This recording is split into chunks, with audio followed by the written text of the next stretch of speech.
Merci beaucoup, camarade Abdou. J'aurais dû dire merci beaucoup, président Beau, d'ouvrir cette rencontre.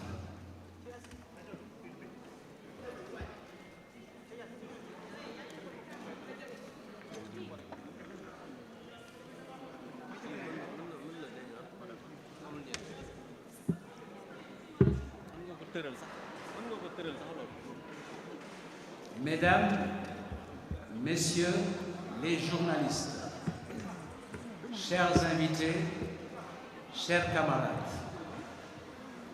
nous vous remercions de votre présence et vous souhaitons, au nom du président de l'Alliance pour la République, M. Macky Sall, des membres du secrétariat exécutif national, des responsables et militants du parti et de nos alliés, la bienvenue à cette conférence de presse.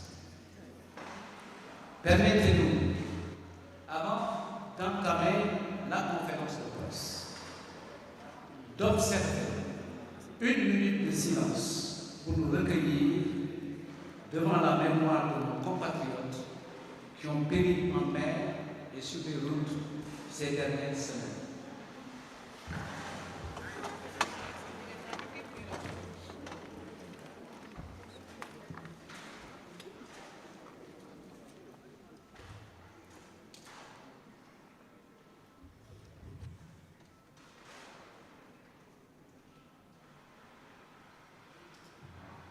Merci.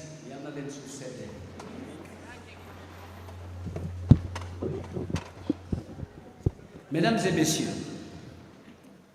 la rencontre d'aujourd'hui nous offre l'occasion, avant d'en arriver aux questions qui ne manqueront pas de nous être posées, de vous entretenir de notre compréhension des enjeux et défis pour notre pays, le Sénégal, à la suite du message à la nation délivré par le président de la République le 12 septembre 2024.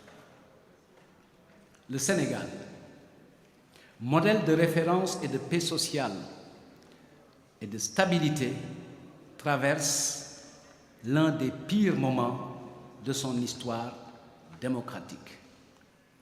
En effet, après les ignobles actions tendant à bâillonner la presse nationale avec des méthodes de redressement fiscal inhumaines, le couple présidentiel Sonko-Diomaye continue inlassablement de bafouer la Constitution, de piétiner les lois de la République.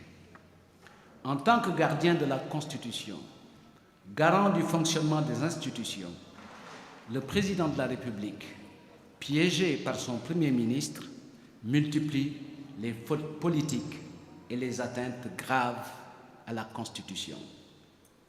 Les violations en série de la Constitution ont débuté par le soutien malheureux apporté à son Premier ministre dans sa médiocre décision de ne pas procéder, conformément à la Constitution, à sa déclaration de politique générale, restant ainsi fidèle à ses habitudes de mépris et de désinvolture à l'égard des institutions constitutionnelles et des valeurs républicaines.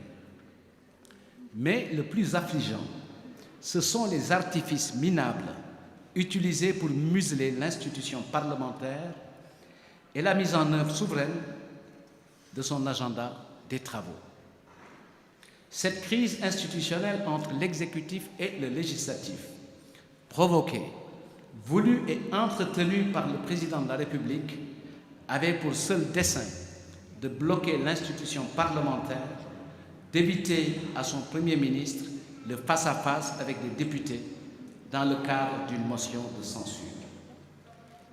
Voilà, hélas, une stratégie bien ridicule d'évitement et des responsabilités constitutionnelles et de confinement des règles édictées par la Constitution de la République du Sénégal. Après son décret convoquant une session extraordinaire de l'Assemblée nationale, le président de la République a transmis au président de l'Assemblée nationale une lettre à travers laquelle il fixe la date de la déclaration de politique générale au 13 septembre 2024, donc aujourd'hui. Alors que l'Assemblée nationale avait souverainement fixé celle-ci au 11 septembre, c'est-à-dire avant-hier. Et entre les deux, il y a eu la dissolution de l'Assemblée nationale. Nulle part dans la Constitution et ou dans la loi organique portant règlement intérieur de l'Assemblée nationale, il n'est attribué un tel pouvoir au président de la République. Au contraire, l'article 19 du règlement intérieur prévoit clairement que l'agenda des travaux de l'institution est fixé par la conférence des présidents. En fixant ainsi la date de la DPG au 13, alors qu'il avait déjà sollicité l'avis du Conseil constitutionnel pour une possible dissolution le 12 septembre, le président de la République est dans un jeu trouble de banalisation de sa signature et de banalisation de l'institution présidentielle. Mieux, le président de la République, après le rejet par l'Assemblée nationale de son projet de révision constitutionnelle visant la suppression du Haut Conseil des collectivités territoriales et du Conseil économique, social et environnemental, a procédé par décret au limogeage de leurs présidents respectifs, méprisant royalement la décision souveraine de la deuxième institution de l'État, l'Assemblée nationale. Cette mesure, prise en représailles de la décision souveraine des représentants du peuple, est encore une manière inélégante de violer la Constitution. Sans conteste, l'état de droit, qui suppose pour l'essentiel la soumission de tous les acteurs à la Constitution et aux lois de la République, est bafoué et brutalisé par le président de la République, qui viole délibérément la Constitution dont il est le gardien. Gouverner, c'est prendre dans la transparence des décisions adéquates, de la manière la plus adéquate et au moment le plus adéquat.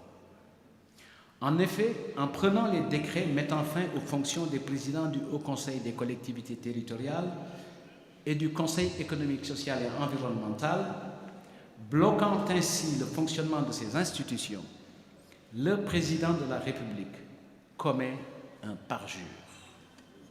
C'est une faute constitutionnelle grave de procéder à la dissolution de fait de ces deux institutions par un blocage de son fonctionnement.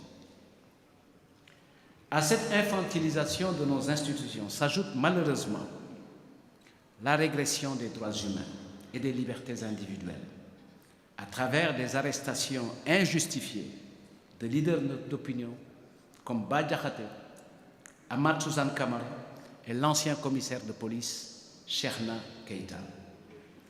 À ces violations manifestes de la liberté d'expression s'ajoutent les interdictions de sortie du territoire dont sont victimes les anciens ministres et responsables du régime du président Macky Sall. C'est heureux que toutes les organisations de défense des droits humains et des libertés individuelles se soient érigées contre ces pratiques despotiques d'un autre âge.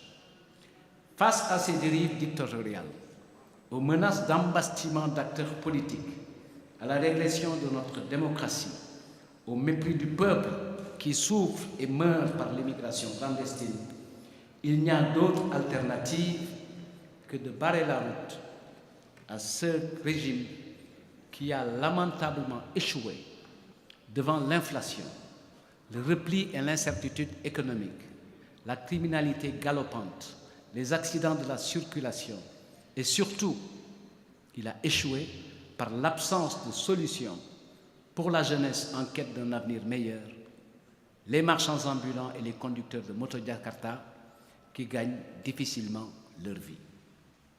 Voilà pour nous les défis majeurs pour notre vivre ensemble, face auxquels le gouvernement répond par la dérobade.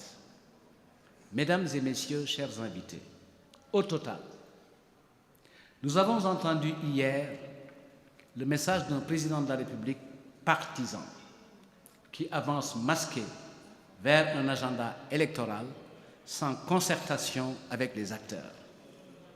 Pour l'Alliance pour la République, les impératifs de l'heure portent sur, premièrement, la mise en place avec tous les démocrates, tous les républicains et toutes les forces sociales et citoyennes d'un large front pour la régularité, la transparence et le respect scrupuleux des dispositions du Code électoral, à défaut d'un consensus entre les différents acteurs.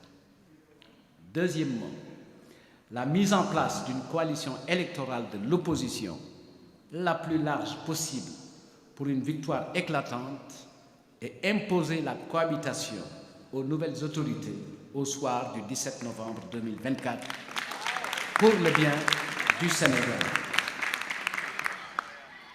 Mesdames et messieurs les journalistes, chers invités, aujourd'hui, la démocratie et la République sont en péril. Il faut les sauver l'une et l'autre. C'est pour nous l'occasion de rendre un hommage mérité au groupe parlementaire Benno Bokk Yakaar, qui est resté uni, cohérent et solidaire depuis le début de la législature. Pour terminer, mesdames et messieurs, l'Alliance pour la République appelle tous les militants et responsables, tous les alliés à la mobilisation générale, dans le consensus, la concertation et la solidarité pour poursuivre aux côtés des populations le travail politique et électoral, gage d'une large victoire au soir du 17 novembre 2024. Nous vous remercions de votre bien aimable attention pour le secrétariat exécutif national. Je vais à présent laisser la parole à Abdou, porte-parole adjoint du parti, pour une petite synthèse en wolof. Merci.